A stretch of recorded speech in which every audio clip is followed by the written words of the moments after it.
తెలంగాణలో మరోసారి కులగణన చేసేందుకు ప్రభుత్వం సిద్ధమైంది. ఇవాల్టి నుంచి ఈ నెల 28 వరకు నిర్వహించాలని నిర్ణయించింది. మిగిలిన 3,56,323 కుటుంబాల కోసం సర్వే చేపట్టింది. ప్రజాపాలన కేంద్రాలకు వెళ్లి కొత్తగా వివరాలు నమోదు చేసుకోవచ్చు. వెబ్సైట్లో సర్వే ఫామ్ డౌన్లోడ్ చేసుకోవచ్చు. రాష్ట్రంలో పూర్తి స్థాయి కులగణన సర్వే కోసం ఈ నెల 12న సీఎం రేవంత్ రెడ్డి అధ్యక్షతన జరిగిన పలువురు మంత్రులు, అధికారుల సమావేశంలో మరోసారి సర్వే నిర్వహించాలని నిర్ణయించారు. మొదట్లో కేసీఆర్, కేటీఆర్, పల్లా రాజేశ్వర్ రెడ్డి లాంటి కొందరు నేతలు సర్వేలో పాల్గొనలేదు. వీళ్లంతా ఈసారి సర్వేలో పాల్గొంటారా లేదా అన్నది ఆసక్తికరంగా మారింది.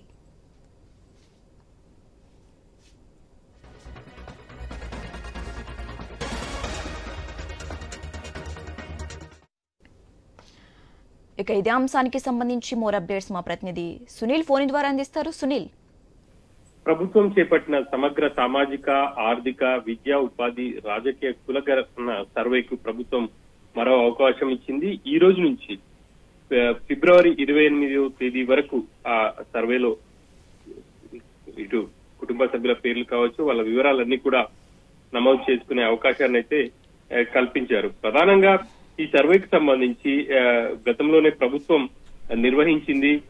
దాదాపుగా 96.9% మంది తమ వివరాలను అయితే నమోదు చేసుకున్నారు. ఇంకా 3.9% మంది నమోదు చేసుకోవాల్సి ఉంది. ఇక వాళ్ళ కోసం ప్రభుత్వం అయితే ప్రత్యేకంగా ఒక నిర్ణయం తీసుకుంది అనే చెప్పాలి.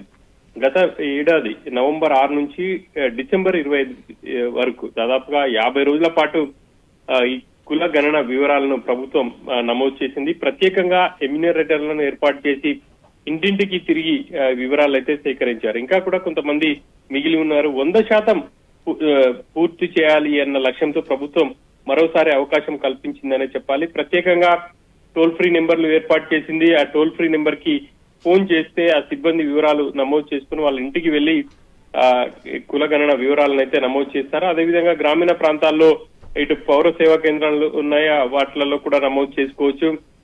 ఇంకా ఆన్లైన్ లో కూడా నమోదు చేసుకునే అవకాశాన్ని కల్పించింది. ఇక ఆన్లైన్ లో సర్వే ఫారాన్ని డౌన్లోడ్ చేసుకుని అందులో కుటుంబ వివరాలు భర్తీ చేసిన తర్వాత టోటల్ గా ఆ వివరాలన్నీ నమోదు చేసిన తర్వాత దగ్గరలోని వాళ్ళ సమీపంలో ఉన్నటువంటి పౌర సేవా కేంద్రానికి వెళ్లి ఆ ఫామ్ ని ఇవ్వాల్సి ఉంటుంది.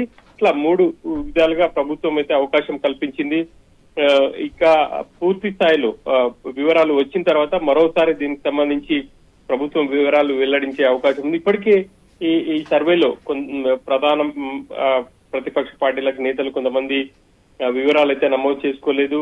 ఆ వివరాలు నమోదు చేసుకోవాలని చెప్పేసి కూడా ప్రభుత్వం చెప్తుంది. మరి ఈసారైనా నేతలు వివరాలు నమోదు చేసుకుంటారా లేదా అనేది అయితే చూడాల్సి ఉంటుంది.